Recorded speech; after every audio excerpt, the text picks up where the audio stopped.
D'où viens-tu? D'où je viens? D'un pique-nique au parc Monceau. Ah, c'est vrai. La manif contre l'expulsion des sans-abri était aujourd'hui. Oui, une des plus grandes manifestations à laquelle j'ai jamais assisté. C'était vraiment impressionnant.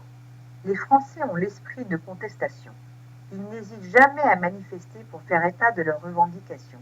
Les ouvriers, les fonctionnaires, les médecins, les infirmiers, les professeurs, les scientifiques, tout le monde manifeste qu'il pleuve ou qu'il vente.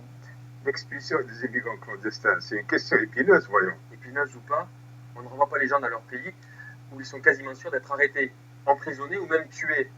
C'est vrai, mais ce n'est pas facile dans la conjoncture économique actuelle. La mondialisation a changé le paysage économique. Mondialisation. Mondialisation. Non mais vous êtes comme tous ces illuminés qui ont manifesté ce matin. On ne respecte plus rien aujourd'hui. Tiens, moi aussi je vais me mettre à manifester. Madame Dutilleul n'est pas de bonne humeur aujourd'hui.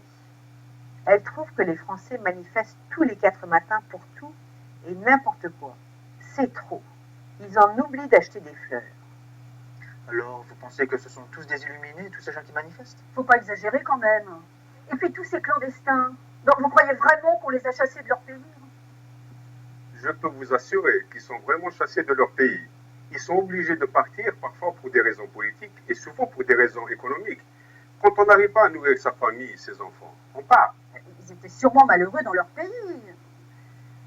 Mais je ne sais pas si leurs conditions sont meilleures s'ils sont illégaux ici. Il faudrait les intégrer dans la vie active.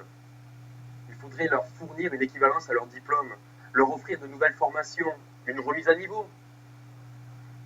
Youssef, qui est en France depuis longtemps, se rappelle bien ses premières années en France. Ce n'était pas tous les jours facile. Ce n'est pas évident pour quelqu'un qui arrive dans un pays étranger et qui ne connaît pas bien la langue. Moi, j'avais du mal à remplir les formulaires et à m'occuper de la paperasse. À cette époque-là, j'étais peintre en bâtiment. C'est pénible. Je préfère la presse, c'est bien mieux aujourd'hui, je vous assure. Alors, où est ta pancarte? Elle l'a troqué contre un bouquet de fleurs. Mais non, j'en ai eu besoin pour une audition ce matin.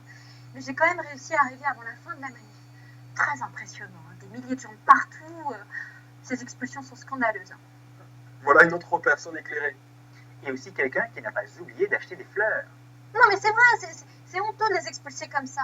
Je veux dire, la plupart de ces gens sont d'honnêtes travailleurs qui veulent tout simplement subvenir aux besoins de leur famille, comme tout le monde.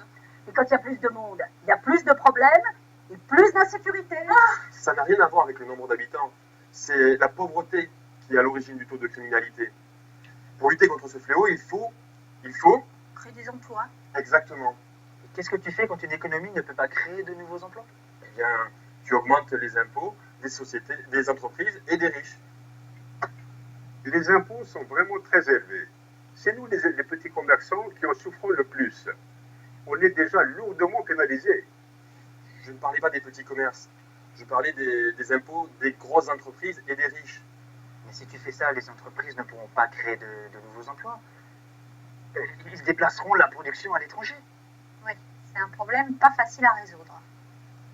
C'est certain que c'est pas facile à résoudre, mais c'est pas en expulsant ces pauvres sans-papiers que l'on résoudra ce problème.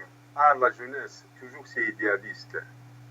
Vous verrez qu'il y a des problèmes dans la vie qui ne sont pas si simples à résoudre.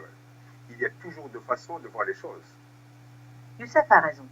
La vie est compliquée et il y a tant d'injustices que de par le monde.